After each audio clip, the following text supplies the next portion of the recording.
why do dreams occur, and is dreams related to karma, and is there a way I can avoid it? No, you're not having good ones.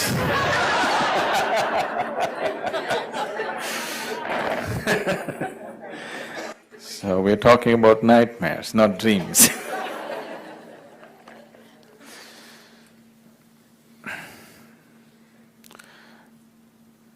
I will not go into the whole gamut of what dreams are. Actually, there are 4 types of dreams. One can have 4 different types of dreams. 90% of the dreams that people have are simply unfulfilled desires. Just unfulfilled desires trying to find expression when you're in sleep. If people don't dream, a lot of them would be much more frustrated than they are right now, because dreams sort of satisfy their desiring process. Many things that they cannot do in their life, they will do in their dreams. Yes. So that's why the dream, the dream makers, the dream machines have become so popular. The cinema and television has become so popular because now you can just sit there popping the corn without doing anything. You can fall in love with somebody, you can fight, you can bash the whole Martians who come from somewhere you can do everything still popping the corn. It gives you don't have to do anything with your life. So the dream machines are so popular because dream satisfies. Without living you can live. That's the significance of dream. Without any risk you can fall in love, without any risk you can fall out. If you do it in your life, all these things will cost. It'll cost life, But in the cinema, 3 hours you can fall in love and fall out. You can fight, have battles and works and come out without a scratch on your body. It gives you a free experience of life, but it's not life. There's a very big difference. So dreams are also just like that. Projection is just happening in your own mind, but it is the same thing. 90% of the dreams belong to this.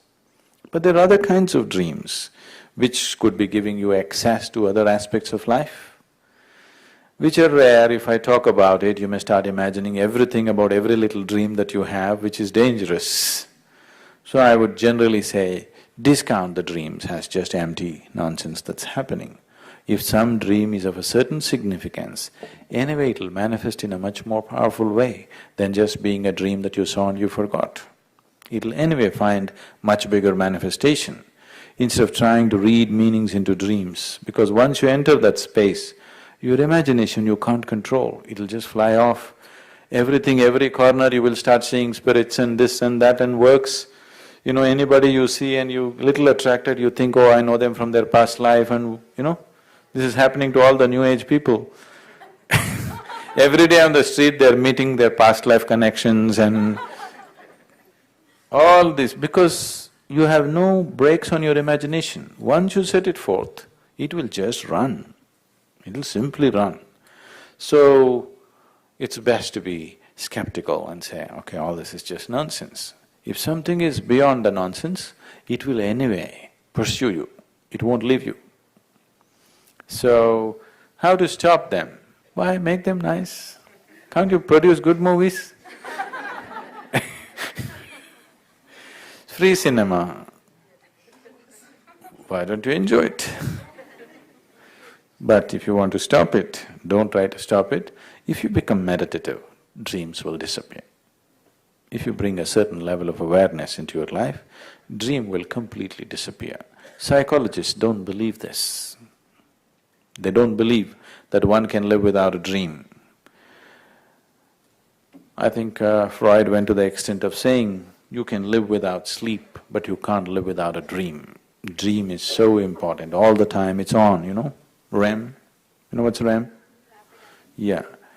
So, in sleep, this is all the time going on.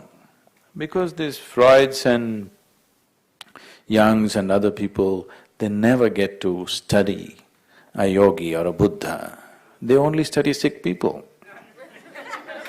Yes? They study sick people and make conclusions about the whole humanity. And these conclusions are, there is a certain usefulness to it. At the same time, they are phenomenally wrong. They're phenomenally wrong. They're just taking away the other possibility of what a human being can be, saying that this is what a human being can be, nothing more, nothing less. This happened to Freud.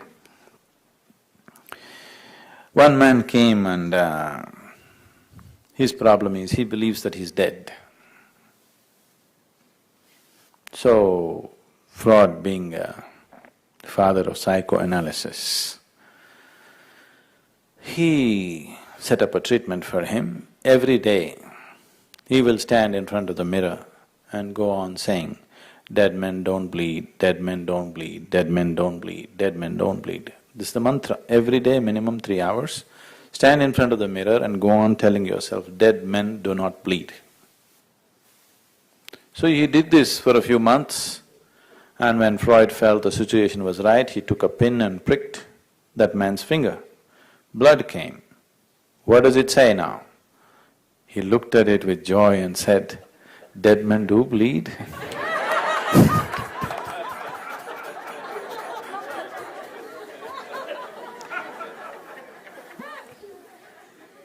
And Freud himself was so terrified of death.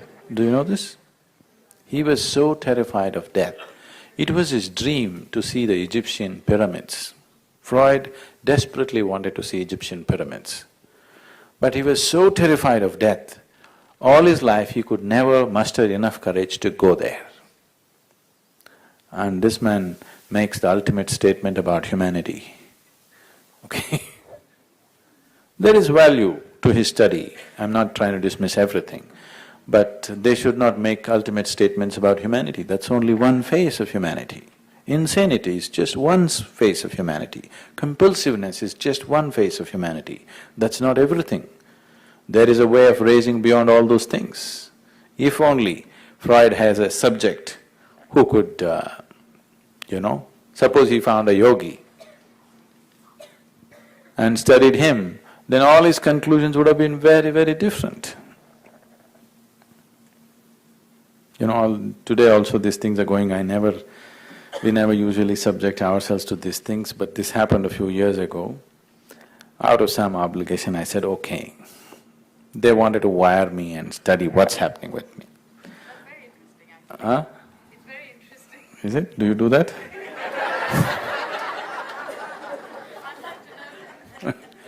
So they wanted to study my gamma whatever. What is it? Gamma waves or rays? What is it? Waves. So they put up, I don't know, a dozen electrical connections and they said, you meditate. I said, okay. Then they shook me like this and I said, okay, what does your machine say? They said, by all parameters you're dead. So I have been diagnosed dead by the doctors, you better watch out. Either dead or brain dead, whichever way.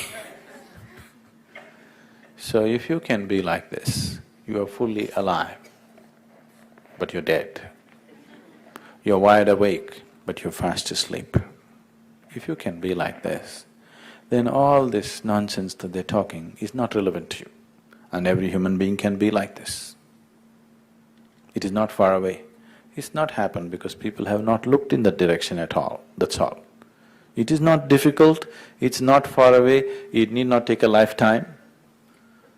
It is just that people have never looked in that direction, they're all looking in a different direction.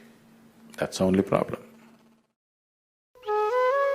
For more on Sadhguru, visit www.ishafoundation.org.